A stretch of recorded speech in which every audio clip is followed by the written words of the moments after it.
condenen a Lucho Barrunto, ¿tú le recomendarías, Benji, ponerse buen recaudo? Si yo tengo derecho a resistir mi propia detención y al hacerlo no me voy preso, no cometo delito, pues la pregunta es ¿cómo no puede afirmarse que podemos estar hablando frente a un nuevo derecho? El derecho a la resistencia de la autoridad. Esa resistencia a la detención está pensada para cuando la policía te detiene. Sí, claro. No está pensada cuando hay una sentencia. No necesariamente. A ver, no señala que necesariamente es dirigido para la policía. ¿Tú crees que el legislador legisló ese artículo del Código Penal pensando también en la detención cuando el juez dicte sentencia? No, es que, a ver, acá lo que hay que hacer es una interpretación. Y la interpretación es, la orden puede ser a la policía. Oiga, deténgase. Otro supuesto es, hay una orden judicial para ejecutarse y tú no la cumples por eso, la resistes. El espíritu del legislador fue, vamos a incluir este artículo en el Código Penal para que eventualmente se resistan las personas a las sentencias en primera instancia, en segunda instancia. O sea, ese fue el espíritu del legislador. Legal, no, es que es lo que establece el texto de la ley. Ponte a buen recaudo, no te entregues, que te busquen. En cristiano es eso. Claro. Que te busquen. Claro. Eso no es un acto de obstrucción a la justicia. Para nada. Acá estás amparándote en la ley. Y la ley es muy clara. La acción es escóndete hasta que me den la razón, como abogado. Hasta que te capturen. Que el Estado tiene todo el deber y la obligación de capturarte. A que te capturen. Es decir, Sí, claro. ¿podrías recomendarle que cruce la frontera y se vaya del país? No, yo creo que la recomendación... Para que no lo capturen, ¿no? No, lo que pasa es que los actos concretos... Acá el acto concreto es... Hay que exponerle finalmente la ley al cliente y el cliente que tome su decisión. Hoy vamos a desarrollar diferentes temas, entre ellos uno que ha ocupado la portada de los medios de comunicación durante las últimas semanas. ¿Qué ha pasado? Se ha abierto una investigación contra el dueño de Mi Barrunto, Lucho Barrunto, por el presunto delito de lavado de activos. Y Benji es su abogado. Le damos la bienvenida a la tribuna de entrevistas de LP. Hola Benji, ¿cómo estás? Bienvenido. Francisco, ¿cómo estás? Muy buenas tardes. Bueno, empecemos por aquí. A ver, la imputación es por lavado de activos, ¿correcto? Sí. ¿Se ha identificado que hay un desbalance en su patrimonio? ¿Hay un incremento patrimonial no justificado? Se difundió esa idea, pero es una idea absolutamente equivocada, que no tiene ningún sustento ni ninguna base, Francisco, y permíteme explicarte por qué. En el marco de las diligencias preliminares, se le requirió a Luis Sánchez Aranda, dueño de Mi Barrunto, un conjunto de información contable. Él entregó cientos de cajas que están arrumadas y apiladas fuera y dentro de la Fiscalía de Lavado de Activos, que no han sido tocadas. Lo único que tienen esas cajas son polvo, pero no han sido tocadas, no ha sido revisada la información, nada. Y dos, que es lo más importante, la propia Fiscalía en la disposición de formalización de investigación preparatoria, en el considerando 3.4, sostiene que se va a en su momento designar un perito contable para que haga una pericia contable y se determine finalmente si hay o no hay desbalance, si es que los ingresos y los egresos muestran equilibrio o desequilibrio. De manera que no se puede afirmar hoy que existe desbalance. ¿Qué actos urgentes e inaplazables se realizaron durante las preliminares? A ver, básicamente se ofició a entidades financieras, a cajas de ahorro y crédito, para requerir información. Es más, acá tengo... Ahora, ¿ese considerando es incorrecto, impropio, el de la formalización de la investigación preparatoria? No, es un considerando correcto porque la Fiscalía recién va a designar a un perito contable, o sea, no tiene perito contable la Fiscalía. Por ejemplo, para poder precisarte, ¿qué actos de investigación se hicieron en casi 2 años que hubo las diligencias preliminares? Se oficia migraciones para detallar el registro migratorio de mi cliente, se ofició al Poder Judicial para saber si tiene procesos civiles, penales o laborales abiertos, se solicitó información a Aguas Limas Norte sobre los servicios que cuentan los investigados, Aguas Barranca del Rímac, municipalidades, se solicitó información al MTC si los investigados han realizado solicitud para obtener licencia de conducir, se ofició a Entel, a municipalidades, en fin, para poder determinar, por ejemplo, si hay multas. Se ha oficiado a un conjunto de municipalidades de Lima, pero como puedes ver, no hay lo más importante, que es la pericia contable. Ya, pero una pericia contable no se puede practicar en preliminares, pues por eso tienes que formalizar, ¿no? Podría practicarse en preliminares, podría. Porque si tú tienes un espacio de una investigación compleja, como es este caso, en donde has insumido casi 2 años de investigación preliminar, perfectamente podrías llevar adelante la pericia contable, si y solo si tengas la información. ¿Cuál es la información? Me refiero a la información contable, tributaria y bursátil. Ya, pero ¿es un acto urgente e inaplazable una pericia? No, es que técnicamente no lo es, pero es que la Fiscalía no lo ha practicado no porque considere que técnicamente es impropio, sino no lo ha hecho porque no ha tenido un norte en su investigación. O sea, la Fiscalía está formalizando una investigación de lavado sin tener elementos mínimos para poder sospechar de alguna operación que tenga como fuente alguna actividad criminal previa. Voy a poner ejemplos. Según la Fiscalía, el lavado de activos proviene acá de 3 actividades criminales previas. Correcto. Dice, tráfico ilícito de drogas, pesca ilegal y tráfico de influencias. En el caso del tráfico ilícito de drogas, es increíble el planteamiento de la Fiscalía porque su hipótesis se construye sobre eso. Hay unas personas que han sido procesadas y condenadas por tráfico de drogas en otro expediente, en otro proceso que no tiene nada que ver con Luis Sánchez, en donde él ni siquiera ha sido testigo. Se les ve ingresando a comer y conversar dentro de la cevichería Mi Barrunto. Luego salen. Entonces, como esas personas que son narcotraficantes comen dentro de la cevichería, ahí está el vínculo, supuestamente, de la Fiscalía, ese salto acrobático, mental y lógico para deducir de ahí que hay dinero que ingresa del tráfico de drogas. Cuando lo que tenemos es un acto propio del restaurante. Básicamente, en un restaurante ni siquiera te piden tu identificación. ¿Pero estaban dentro o estaban fuera? No estaban dentro. No estaban en la esquina. Ese es otro momento, otra situación. En el video. Sí, el video no hace parte de la investigación. Pero fueron esas personas. No, otras personas. Otras personas. Vamos al tema del video. O sea, que quede claro que lo primero es en relación a un señor Algume y otras personas que Ya, fueron porque condenadas. la imputación de Fiscalía es que coordinaban envío de droga desde Mi Barrunto, el local, al extranjero, estos narcotraficantes. No es desde así. dentro. No que entraban a comer, A ver. sino que desde allí coordinaban el envío de droga al extranjero. No, las imágenes que la Fiscalía presenta son de comensales, son de personas que han ingresado a consumir. Lo impropio sería que ingresan personas a conversar y no consumen nada. No, las personas se le ve consumiendo. Se le ve consumiendo su pescado, su ceviche, en fin, lo que corresponde. Entonces, la pregunta que tenemos que hacernos es, ¿la cevichería para qué está? Está abierta para los comensales, para que consuman sus productos, en fin, los platos que expenden y venden. Si hay personas que ingresan, no se le puede exigir a una cevichería que tenga un detector de antecedentes o de la vida privada o de las actividades que está haciendo cada persona. Ya. Eso es inconcebible. Correcto. O sea, se los ve en el video comiendo, compartiendo con Lucho Barrunto. No. Dentro. Que quede claro que dentro de Mi Barrunto, nunca con Luis Sánchez, nunca con Augusto Sánchez, nunca con Jonathan Sánchez, que son los 3 hermanos investigados en este caso. Nunca, en ningún momento. O sea, no hay coordinación con ellos, no hay conversación con ellos, no hay comunicaciones con ellos. No hay alguna foto que los vincule, algún video, algún seguimiento previo, que fuera de la cevichería han conversado, que fuera de la cevichería han tenido algún encuentro, que ha ingresado a la casa de alguno de ellos. Eso no existe. Ya. Ninguno. ¿Han practicado diligencias de levantamiento del secreto de las comunicaciones? Están en ese procedimiento. O sea, van a poder En ese identificar desarrollo. si es que a lo mejor tu cliente ha tenido llamadas con alguno de esos comensales. Yo te doy la versión de mi cliente. No los conoce. ¿Nunca Sí, los ha sí, llamado? No, nunca. Ya, él no, los sus conoce, hermanos. tampoco. Ni Jonathan, ni Augusto, a quienes también defiendo. Ya. No, ninguno. No tiene nada que ver. Correcto. Son comensales Ahora, ocasionales. con aquellas personas del video, Ya. fuera Ese del, es del otro restaurante, momento. ¿con ellos sí se han comunicado? Más que personas, hay una en particular que se menciona, que es una persona que está actualmente purgando prisión por caso de tráfico de drogas. En donde allí sí, Luis Sánchez ha sido llamado a declarar como testigo Ya. por la Fiscalía del Callao, y Luis Sánchez ya rindió su declaración. O sea, ya brindó todas las explicaciones que la Fiscalía le pidió, satisfactoriamente ha sido así, de tal manera que no ha sido vuelto a convocar, por ejemplo. Ya. ¿Cuál es el tema ahí?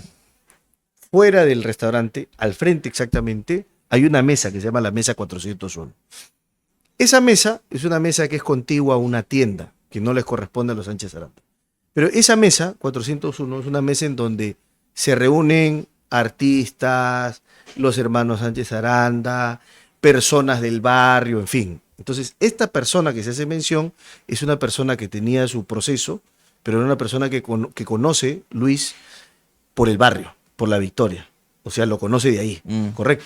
Entonces, ¿qué cosa se ve? Se ve una persona que está en esa mesa, se ve una persona que eventualmente, ¿no es cierto?, aparece ahí en las imágenes de seguimiento de la policía. Entonces, ¿por qué es importante entender esto? Es porque esta persona no era un extraño para él, pero no es cómplice de él. Según Ya. una foto no te hace cómplice de delito, definitivamente. Ya, pero esta persona tiene antecedentes por tráfico ilícito de drogas. Tiene el proceso por tráfico de drogas. Correcto. Exacto. Tiene el proceso Y, y por esa persona y figura, por eso está detenido. y figura como muerto. Sí, es un tema que tiene que responder esa persona, pues es una responsabilidad individual de ella. Ante RENIEC, para poner en contexto, Exacto. está muerto. Aparecía, según la información periodística, de que aparecía como muerto cuando estaba vivo. Entonces es un asunto que además imagino que también estará en un proceso de investigación en ciernes, porque una cosa es el tráfico de drogas y otra cosa es defraudar a la fe pública. Ok, que es como lo que ha ahora, pasado. si le levantan el secreto de las comunicaciones a Lucho Barrunto Ujú. y descubren que a lo mejor tiene llamadas, comunicación telefónica con esa persona, Ujú. ¿eso complicaría su situación? No, porque podría explicarse. Podría O sea, en la medida en que sean llamadas no prolongadas, Ya. no frecuentes, Y si no son continuas. llamadas que coinciden con su Esporádicas. fecha de función, con su fecha de función, entre comillas, Tendrá que explicarse, pero yo te digo, la fiscalía no está imputando de ninguna manera. pero podría ningún incluirlo acto- dentro de la imputación si No, es progresiva. En la medida en que hay un dato objetivo, alguna información en esa línea, en esa orientación, podría ser. Siempre se puede. Pero repito, la fiscalía lo que no puede hacer es ir de pesca. Hoy la fiscalía ha lanzado sus redes y ha ido a ver qué cosa pasa. Pero, a ver, ¿va de pesca la fiscalía Sí, o es claro. que realmente la investigación es progresiva? No, a ver, Si hay sospechas, si a lo mejor y se indaga en preliminares, si en esas indagaciones hay sospechas de que a lo mejor Lucho Barrunto, ¿no? Podría estar lavando dinero, pues formalizo y continúo. Porque para eso existe sobreseimiento también, etapa intermedia, puedo sobreseer. sí, pero la O fiscalía sea, debería... no voy de pesca, ¿no? No, acá sí van de pesca por una razón muy sencilla. Porque la pregunta es, de toda esta información que te estoy Ujú. revelando, migraciones, municipalidades, las cajas que se ha presentado, ¿no es cierto? La pregunta es, a partir de acá, ¿qué dato concreto sobre actividades criminales previas generadoras de activos ilícitos hay? Por ejemplo, plantean el tema de pesca ilegal. La pregunta es, ¿qué acto de pesca ilegal concretamente? Porque si bien se sostiene la autonomía del delito de lavado de activos, ojo, no deja de precisarse desde la sentencia plenaria casatoria 1/2017 que tiene que haber una Ya, actividad bueno. criminal previa precisada. Y no puede ser precisada si solo se dice pesca ilegal sin establecer qué zona prohibida de pesca, qué cargamento de pesca concretamente se ha hecho. Claro. No existe nada de eso. Por eso yo digo que la fiscalía no tiene en este caso, es lo que los americanos llaman el go fishing. Pero Me voy de pesca. pesca ilegal como imputación alternativa. No, como delito fuente, como actividad criminal previa, Ya. lo planteaba. Ahora, sobre tráfico ilícito de drogas y tráfico de influencias, hay una mayor carga, al menos probatoria, en etapa de formalización, por supuesto, ¿no? En la investigación preparatoria formalizada, pero hay mayores elementos allí que en lo que podría encontrarse en pesca ilegal. En tráfico ilícito, por ejemplo, en tráfico de influencias, ¿se lo está vinculando con Chibolín? Sí, esa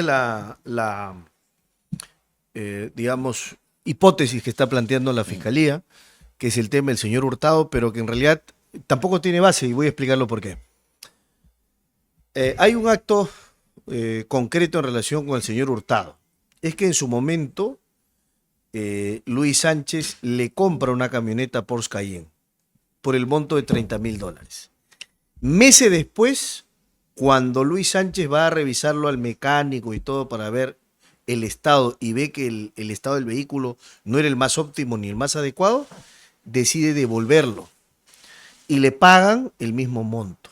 Quiero que quede claro, la venta de la camioneta es bancarizada y hay un voucher que lo resalta y está en el CARDES de la notaría, ha sido elevado a registros públicos. La compra y la venta, tanto la transferencia como la devolución, son bancarizadas y son por el mismo monto. Entonces la pregunta que yo hago es, ¿dónde está el activo ilícito que se pretendía lavar si es que la operación es bajo el mismo monto?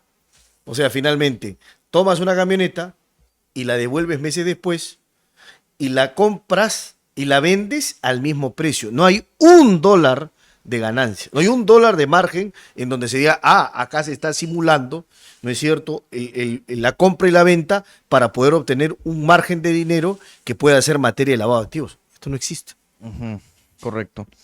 Mira, yo te preguntaba sobre las grabaciones y estas cosas, porque tú bien sabes que no se necesita el video con el audio específico del ilícito para poder condenar por lavado de activos. ¿Se puede condenar por prueba indiciaria? Sí, claro. Y tiene que reunirse a partir de eso un conjunto de hechos base para hacer la deducción, finalmente. Que la Pero puede reunir fiscalía, a lo mejor. que las puede reunir como Porque no las aún la puede reunir. investigación pues, recién se ha formalizado. Sí, pero tiene escoltada un periodo de investigación de casi 2 años de diligencias preliminares en donde, como tú ves, la información que se ha reunido, la información que se ha recabado, no es una información clave que establezca una sospecha reveladora de lavado de Ahora, activos. el local de mi barrunto. ¿El Ujú. local de mi barrunto puede pasar a manos del Estado? No, ese sí, solo sí se determine que hay un entroncamiento, una actividad ilegal. Si no, no. O sea, si hay sentencia. Si hay una sentencia Aún así- o hay una orden de incautación Ya. a nivel judicial o se plantea una demanda de extinción de dominio, Ya, por que ahí, es el sistema si se paralelo. plantea una demanda de extinción de dominio, aunque no haya sentencia, mi barrunto hoy puede pasar a manos del Estado. Podría sí y Podría solo perder lucha mi barrunto su local. podría sí y solo sí se determine un vínculo ilegal, pero eso no existe, porque hay toda una trazabilidad de operaciones, la adquisición del edificio, la construcción, la remodelación, la ampliación, todo está sustentado bancariamente. Todas son operaciones bancarizadas. No ha habido actos clandestinos, actos furtivos, actos escondidos. Eso no existe. Han habido casos en donde locales, negocios han pasado a manos del Estado y se ha declarado la inocencia de estas personas investigadas. ¿Ese podría ser el caso de Lucho Barrunto? Y ese es el problema que tiene el sistema de extinción de dominio. Porque te puede quitar una propiedad pese a que se determina en el proceso penal que eres inocente. Entonces, eso es lo terrible que tiene esta autonomía del sistema de extinción de dominio. Pero hoy a la fecha podría perder su local. Por supuesto, pero Y no acá- lo podrías evitar, no, sí, por porque es supuesto. un que proceso autónomo. No, pero se puede evitar porque en el proceso de extinción de dominio se tiene que plantear una defensa también, ¿correcto? Y básicamente la discusión en la extinción de dominio es la procedencia ilícita del bien. O sea, si no hay procedencia ilícita del bien, no puede haber extinción del bien. O sea, hay que dejar eso claro.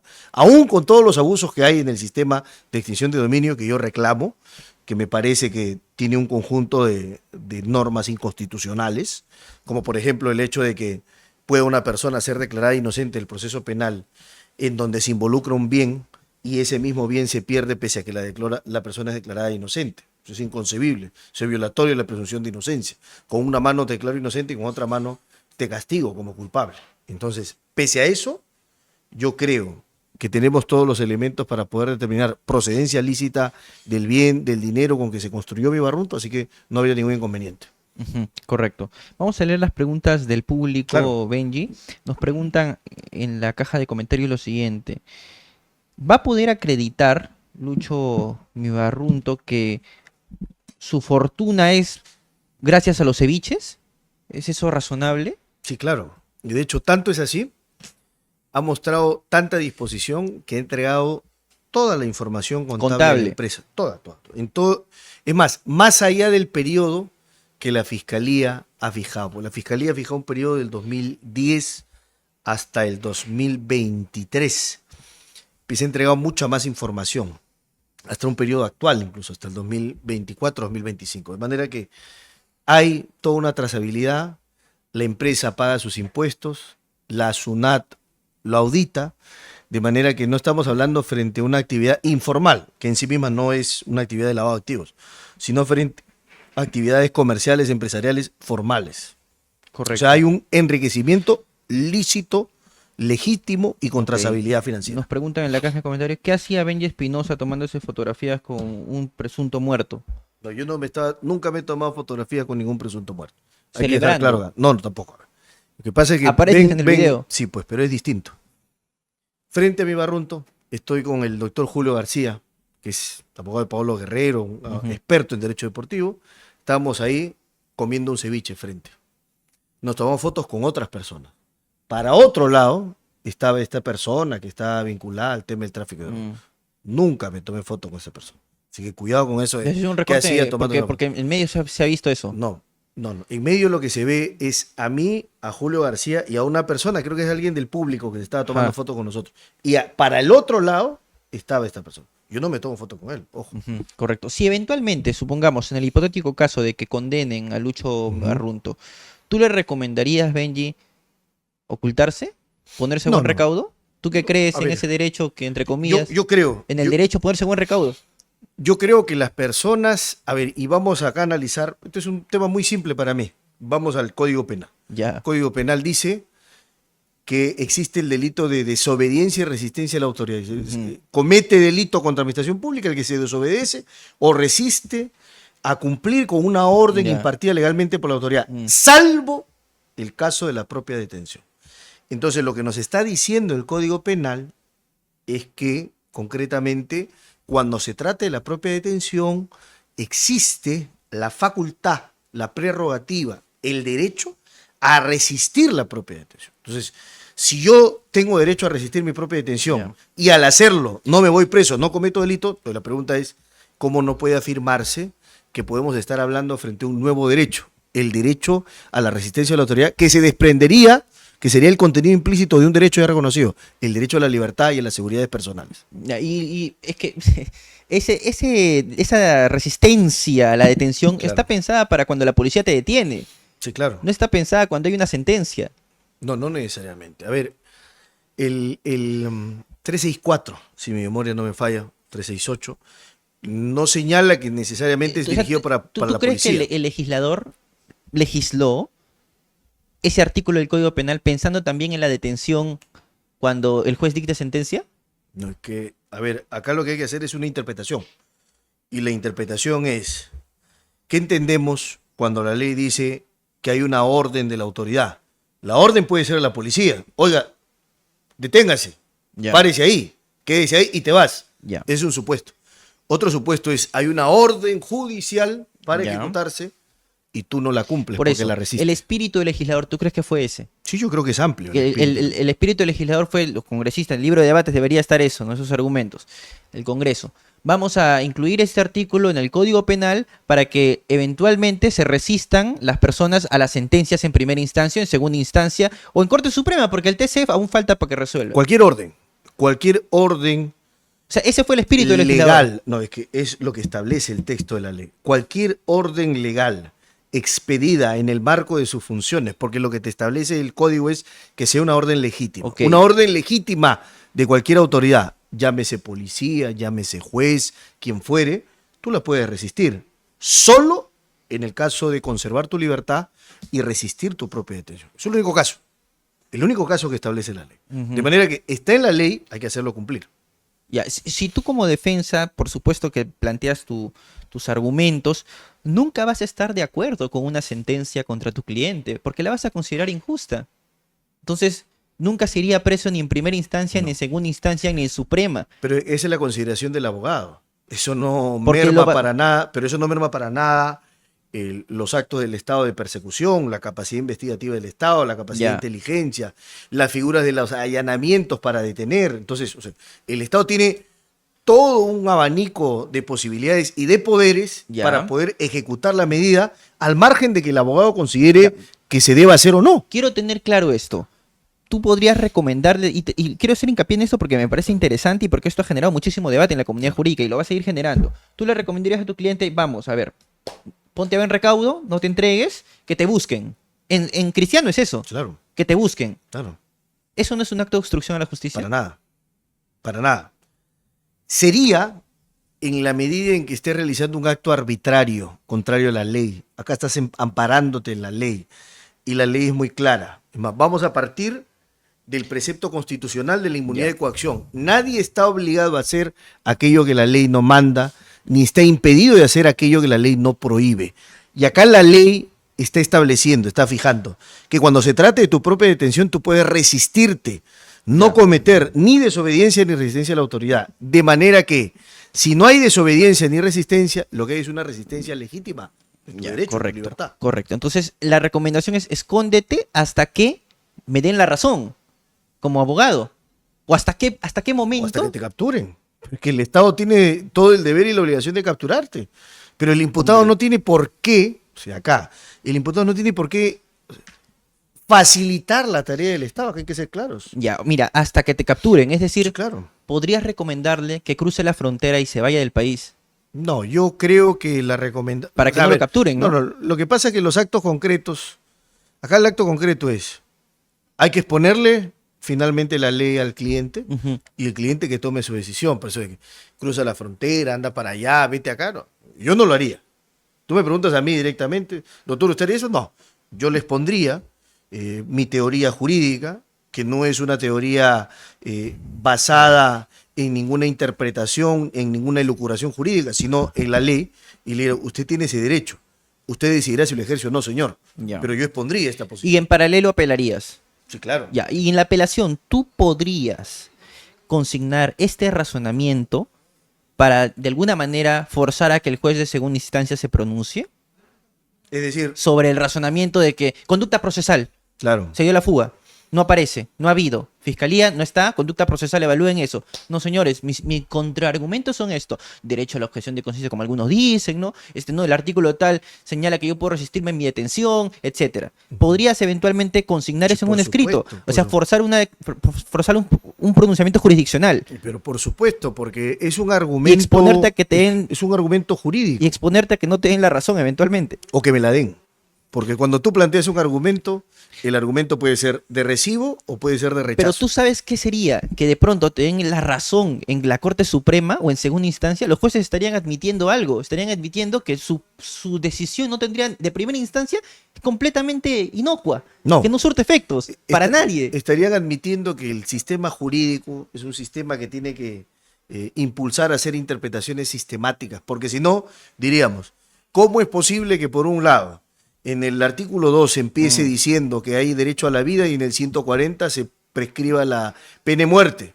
¿Cómo así por un lado dices vida, pena de muerte? No, porque es así, pues. Porque el ordenamiento jurídico tiene que ser interpretado sistemáticamente. Si bien es cierto que existe la tutela judicial efectiva, que existe la facultad de los jueces de pronunciar fallos conforme a ley, y tiene además la facultad de hacer ejecutar esos fallos, pero también existen derechos de la persona. Y en este caso concreto, un derecho que dimana de la libertad y la seguridad personal es el derecho a resistir su propia detención, que el Estado haga su tarea. Repito, eso no merma para nada, eso no merma para nada ninguna facultad de persecución del Estado. El Estado puede perseguir, el Estado con todo su poder, ¿no es cierto? El Leviatán, con toda la capacidad que tiene, con todos los medios a su disposición, con toda la logística que puede maniobrar, podría emplear los elementos para poder identificar, capturar y llevar a la cárcel a la persona. Ujú. Sí le recomendarías a Lucho Mibarrunto, si es que la decisión, si los condenan en primera instancia, que no se presente. No, es que yo no hablo concretamente de algún caso, ¿no? Porque yo no creo honestamente que en este caso haya Ok. condena. Entonces, bajo esa lógica, esa es una pregunta que también le hice a Juan Carlos Portugal, amigo de la casa, ¿no? Bajo esa lógica, Cerrón nunca estuvo prófugo, estuvo resistiendo una decisión que él considera injusta. Bueno, su defensa tendrá que hacer la calificación que corresponda, pero que existan estas circunstancias, estos escenarios, estos supuestos, no descalifica para nada el derecho, que yo llamo el derecho a resistir la detención. ¿Cambiarías de opinión si a lo mejor el Colegio de Abogados de Lima emite un pronunciamiento marcando las pautas de esos argumentos? ¿Sería competente? No, porque el Colegio de Abogados de Lima no, o sea, es un ente estatutario, Ujú. pero finalmente no es un órgano de interpretación jurídica. Ya. ¿Y No es el podrían Tribunal abrir un Constitucional. proceso ético ante el Colegio de Abogados de Lima, a lo mejor zanjando esta discusión? Ahí sí sería competente, ¿no? Porque podrían alguien entender de que el abogado está obstruyendo. Claro, pero sería, me parece, una extralimitación. Que se diga que por sostener una posición jurídica, además basada en la ley, que estás haciendo un acto de obstaculización, es un sinsentido. Parece un absurdo en realidad. Ujú. Correcto. Bien, vamos llegando a la parte final de esta transmisión, Benji. Se viene un curso taller en técnicas avanzadas de litigación oral en juicio, Sí. que lo organiza el EP Pasión por el Derecho. Es un curso interesante porque si bien normalmente se enseñan las técnicas para poder construir una teoría del caso y luego probarla en el juicio, acá se van a enseñar técnicas avanzadas. Por ejemplo, en contrainterrogatorio, técnicas como por ejemplo el looping, el doble looping, el multilooping. ¿Qué hacer cuando tocan testigos reacios, testigos reticentes, testigos mentirosos o testigos evasivos? ¿Qué técnicas emplear? Todo eso se va a enseñar en este curso especializado en técnicas avanzadas de litigación oral en juicio. De manera que yo invito a toda la comunidad jurídica que sigue las plataformas de LP que puedan participar. Vamos a estar enseñando también en ese curso taller. Bien, muchísimas gracias, Benji. Hemos podido platicar sobre el caso Mibarrunto. Bueno, el caso aún está en investigación. ¿Cuándo se ha formalizado?